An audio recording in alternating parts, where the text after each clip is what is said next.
बच्चों, इस सेशन में हम importance of convention in British constitution, परंपराओं का महत्व ब्रिटिश संविधान में, इस पर चर्चा करेंगे। जैसे कि हमने पिछले क्लास में पढ़ा था कि convention on unwritten laws are the norms traditions which are accepted equal to laws, जो कानून के समान ही जो है ब्रिटेन में महत्व रखते हैं, माने जाते हैं। तो ये क्या है और महत्वपूर्ण परंपराएं क्या हैं जिनके आधार पर ब्रिटेन की राजनीतिक संरचनाएं टिकी हुई हैं और ये क्यों माने जाते हैं, इन बिंदु पर चर्चा करें। सबसे पहले हम परंपरा और कानून की भिन्नता को देखते हैं। तो जहाँ एक और कानून का निर्माण एक संस्था के द्वारा किया जाता है और एक निर्धारित प्रक्रिया के द्वारा किया जाता है, वहीं कन्वेंशन जो है वो कभी भी इतिहास में एक जो है प्रयोग के रूप में प्रकट होता है और धीरे धीरे उसकी मान्यता इतनी बढ़ जाती है कि वह उस समाज का, उस देश का के व्यवहार का एक आम हिस्सा बन जाता है। तो पहला डिफरेंस क्या है कि कानून किसी संस्था के द्वारा निर्मित है, जबकि परंपरा जो है वह अपने आप निर्मित होती हैं और समाज के द्वारा उसे एक्सेप्ट कर ली जाती है। दूसरी चीज़, कानून में स्पष्टता होती है। कानून का हर शब्द डिफाइंड है, परिभाषित है, उसके अर्थ निर्धारित है। यदि इस संदर्भ में किसी प्रकार का कन्फ्यूज़न होता है तो इसकी इंटरप्रिटेशन के लिए जुडिशरी होती है, परंतु कन्वेंशन के साथ, परंपरा के साथ ऐसी कोई बात नहीं। परंपरा के कोई भी शब्द डिफाइंड नहीं होते, जिसको जिस रूप में जनता मानती है, जिस रूप में उसको एक्सेप्ट करती है, जिस रूप में अपने व्यवहार में उसको डालती है, उसी रूप में उसे मान्य होता है। और जब कभी भी इसके संदर्भ में कोई विवाद उत्पन्न होता है तो उस विवाद का निपटारा जो है इसके आधार पर नहीं किया जाता। तीसरी बात कि कानून के निर्माण की एक निर्धारित प्रक्रिया है। जैसा कि हम जानते हैं, कानून बनने के लिए पहले एक विषय पर यदि कानून बनाया जाना है तो पहले उसका मसौदा तैयार किया जाता है, जिसे बिल कहते हैं, विधेयक कहते हैं। विधेयक को जो है सदन में प्रस्तुत किया जाता है, वो किसी भी सदन में हो सकता है। एक सदन में जो हम प्रस्तुत किया जाता है वहाँ 3 वाचन होते हैं।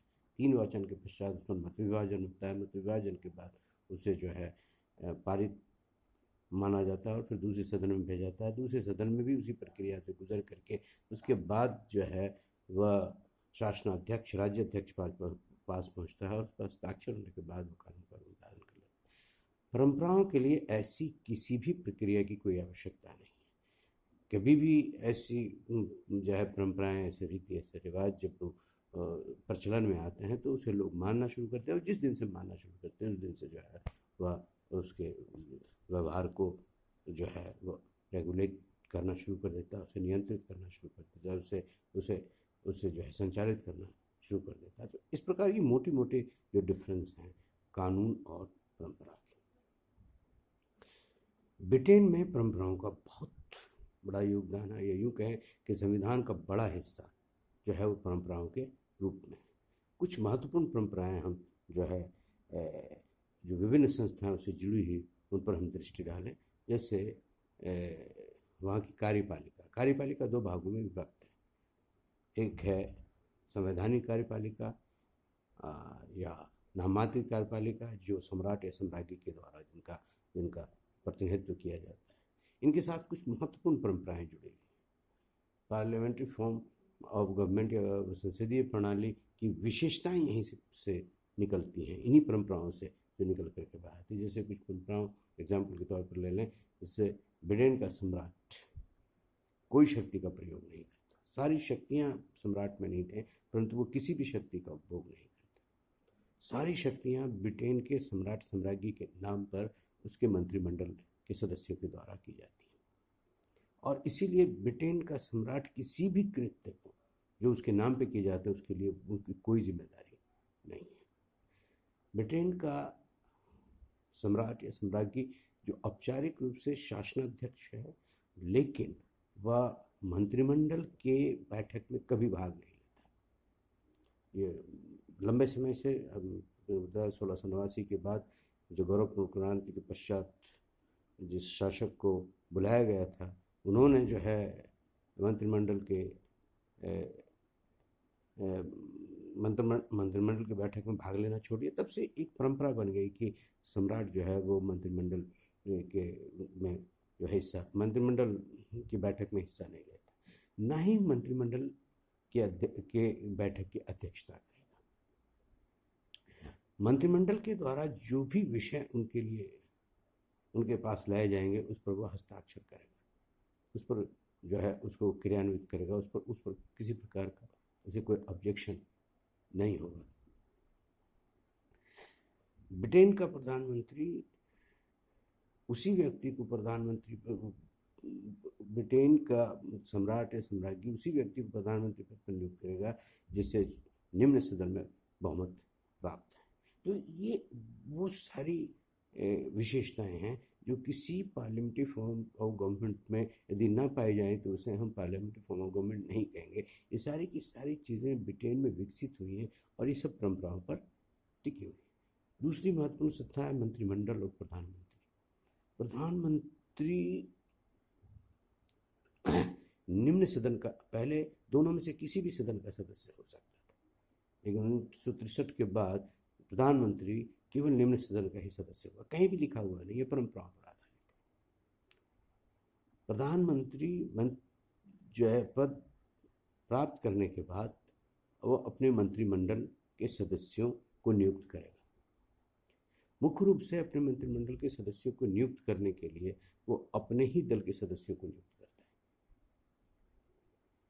इसको कहते हैं मंत्रिमंडलीय सजातीयता। वो एक ही विचारधारा के लोगों को मंत्रिमंडल में करता है।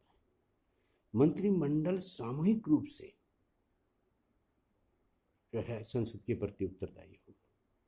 सामूहिक उत्तरदायित्व का कॉन्सेप्ट है। इसका मतलब क्या है कि पूरी मंत्रिमंडल सामूहिक रूप से उत्तरदायी है। इसका मतलब यह है कि यदि एक व्यक्ति, एक मंत्रिमंडल के एक भी सदस्य के विरुद्ध यदि अविश्वास प्रस्ताव पारित हो गया तो मंत्रिमंडल को जो है जाना पड़ेगा, उसे इस्तीफा देना पड़ेगा। इसीलिए एक कहावत वहाँ चल पड़ेगी कि सभी मंत्री एक साथ तैरते और एक साथ डूबते। इसीलिए मंत्रिमंडल का एक सदस्य यदि सदन में उत्तर दे रहा है और वो उत्तर देने में सक्षम नहीं है तो अन्य मंत्री उसकी सहायता अर्थात। तो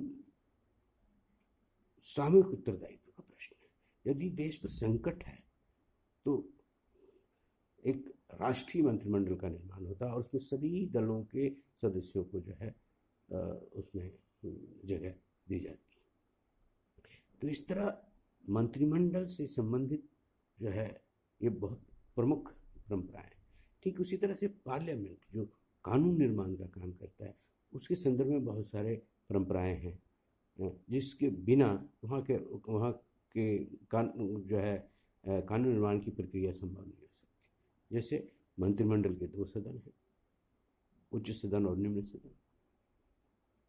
साल में सदन की बैठक एक बार आवश्यक रूप से बुलाई जानी है। कहने का मतलब है कि 2 सदन की बैठक के बीच 1 साल से अधिक का अंतराल नहीं होना चाहिए।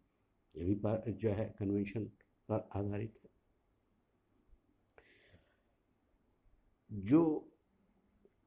जो भी विधेयक सदन में प्रस्तुत किए जाएंगे सबसे पहले वो प्रस्तुत किए जाएंगे, प्रथम वाचन होगा, उसके बाद कमेटी को भेजा जाएगा, कमेटी की रिपोर्ट आएगी, उसके बाद दूसरा वाचन होगा, तीसरा वाचन होगा, मत विभाजन होगा, उसके बाद उसे पारित माना जाएगा। ये सारी प्रक्रिया है जो है परंपराओं पर आधारित है। दोनों ही सदनों से पारित होने के बाद जो विधेयक सम्राट या सम्राज्ञी के पास भेजा जाएगा उस पर उससे आवश्यक रूप से हस्ताक्षर करना पड़ेगा, उस पर कोई किंतु परंतु नहीं होगा। ये भी परंपराओं पर आधारित है। इस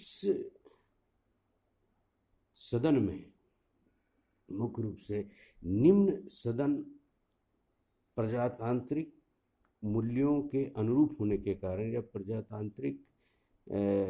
प्रजातंत्र का सही माप होने के कारण, चूंकि निम्न सदन के सदस्य जनता का प्रत्यक्ष रूप से नेतृत्व करते हैं, इसलिए अंतिम सत्ता, अंतिम शक्ति इसी के पास होनी चाहिए। इस संदर्भ में परंपरा विकसित हुई कि धन विधेयक जो है वो निम्न सदन में ही प्रस्तुत किया जाएगा। निम्न सदन में केवल प्रस्तुत ही नहीं किया जाएगा, निम्न सदन में पारित होने के बाद उच्च सदन में भेजा जाएगा। उच्च सदन यदि उस पर 30 दिन में कोई कार्रवाई करता है तो ठीक, अन्यथा वो उसी रूप में पारित माना जाएगा जिस रूप में निम्न सदन ने उसे पारित किया है। यदि उच्च सदन उस पर कोई राय देता है, उसमें कुछ कटौती करता है, कुछ सुझाव देता है, तो उसे मानना न मानना जो है वो निम्न सदन का कार्य है। एक और परंपरा है कि यदि कोई विवाद उत्पन्न हो जाए कि निम्न सदन ये विवाद उत्पन्न हो कि कोई विधेयक, धन विधेयक है, वित्त विधेयक है या नहीं, तो उस पर जो है स्पीकर या निम्न सदन के अध्यक्ष का निर्णय ही अंतिम होगा। इसी तरह कुछ महत्वपूर्ण परंपराएं स्पीकर के साथ जुड़ी हुई हैं। ब्रिटेन में यह परंपराएं बिल्कुल स्थापित हो गई हैं कि वहाँ का स्पीकर जो है नॉन पॉलिटिकल व्यक्ति होगा, सर्वसम्मति से ही उसका चुनाव होगा। चुनाव होने के बाद वो अपने पार्टी सदस्यता से त्याग पत्र दे देगा, वो सभी को समान समझेगा। इसके साथ ही जब वो दोबारा इलेक्शन लड़ेगा तो दूसरी पार्टी जो है अपने कैंडिडेट वहाँ से विड्रॉ कर लेंगे। एक बार स्पीकर, हमेशा स्पीकर के सिद्धांत के आधार पर वही व्यक्ति जो है वो स्पीकर बनेगा। एक कुछ बहुत ही महत्वपूर्ण परंपराएं हैं जो इसके साथ जुड़ी हुई हैं। ये सारी परंपराएं यदि निकाल दें तो ब्रिटेन की राजनीतिक व्यवस्था का कोई आधार दिखाई नहीं देता। इसलिए कन्वेंशन वहाँ बहुत ही महत्वपूर्ण। अब दूसरा प्रश्न ये उठता है कि इसे वहाँ क्यों माना जाता है। डायसी इस संदर्भ में कहता है यदि परंपराओं को न माना जाए, पहला कारण जो देता है, तो यदि परंपराओं को न माना जाए तो वहाँ कानूनी समस्या उत्पन्न हो जाएगी। जैसे वो एक एग्जाम्पल देता है कि यदि पार्लियामेंट का सेशन सत्र इस साल में एक बार न बुलाया जाए तो जो है वहाँ के जो सैन्य व्यवस्था है और जो नागरिक प्रशासन के लिए जो धन व्यवस्था है वो सब अवैध घोषित हो जाएगी, क्योंकि एक साल के लिए ये सारे कार्य किए जाते हैं। तो कानूनी अड़चन आ सकती है। लेकिन आगे लो ये कहता है कि ऐसी बात नहीं है। यदि पार्लियामेंट सर्वशक्तिमान है, वो किसी भी विषय पर कानून बना सकता है, तो वो किसी भी कानून को 1 साल के बजाय 2 साल या 5 साल या 10 साल के लिए पारित कर सकता है। इसलिए वो बात नहीं है कि परंपराओं को न मानने से वहाँ कानूनी समस्याएं पैदा हो जाएगी, बल्कि दूसरी महत्वपूर्ण रीज़न है कि वहाँ परंपराओं को मानते इसलिए हैं कि परंपराओं पर ही यह वहाँ की राजनीतिक व्यवस्था टिकी हुई है। यदि परंपराओं को नहीं मानेंगे तो राजनीतिक व्यवस्था चल रहा जाएगी। लॉस्की एक महत्वपूर्ण बात कहता है कि परंपराओं को मानने के पीछे एक महत्वपूर्ण कारण यह है कि परंपराओं ने ही वहाँ के राजनीतिक व्यवस्था में परिवर्तन को सुगम बनाया। साथ ही परंपराओं ने कभी भी वहाँ राजनीतिक विकास के मार्ग में किसी प्रकार की बाधा उत्पन्न नहीं की है। इसीलिए वहाँ लोग जो है प्रजातंत्र के प्रति आदर, ये परंपराओं के प्रति आदर का भाव रखते हैं और परंपराएं जो हैं को जो है वो मान्यता प्रदान करते हैं। एक और महत्वपूर्ण बात कही जाती है कि परंपराएं इसलिए भी मानी जाती हैं कि परंपराएं जो है वहाँ के कानून के संचलन में जो है सहायता करती हैं, उसके मार्ग को सुगम बनाती हैं। उस एक कानून जो एक अस्थिपंजर की तरह होता है, उस पर जो है मांस चढ़ाता है, उसे सुंदर बनाता है। कहने का मतलब यह है कि परंपराएं वहाँ, पहली चीज़ कि वहाँ परंपराएं जो है वो वहाँ की राजनीतिक व्यवस्था का आधार है। दूसरी बात, राजनीतिक परिवर्तन को सुगम बनाता है। तीसरी बात, राजनीतिक विकास के मार्ग में किसी प्रकार का रोड़ा उत्पन्न नहीं करता, rather उसकी सहायता करता है। जिस प्रकार की व्यवस्थाएं वहाँ पर बनी हैं और चल रही हैं, उसके संचालन में भी महत्वपूर्ण भूमिका निभाता है। और इस सब के ऊपर ब्रिटेन के लोगों की मानसिकता का मेंटल मेकअप जो है वह भी इसमें बहुत महत्वपूर्ण भूमिका निभाता है। मान करके चलता है कि उनके पास जो परंपरागत संस्थाएं हैं, परंपरागत मूल्य हैं, परंपरागत जो है धरोहर है, उसका वो सम्मान करते हैं और उसको बचा करके रखने की कोशिश करते हैं। और यही कारण है कि वहाँ पर दो विपरीत विचारधाराओं की सरकार आती रही, परंतु वहाँ की संस्थाओं के प्रति दोनों में एक सहमति बनी हुई है कि उन पुरानी संस्थाएं, परंपरागत संस्थाएं या कुलीन तंत्र के जो चिन्ह हैं या राजतंत्र के जो चिन्ह हैं, उनकी संस्थाओं को भी उतना ही आदर देते हैं, उतना ही सम्मान देते हैं और उन पर जो है आघात नहीं करते। यही कारण है कि वहाँ परंपराओं को वो आदर दिया जाता है, परंपराओं को सम्मान दिया जाता है और परंपराएं मानी जाती हैं। बस इतना ही।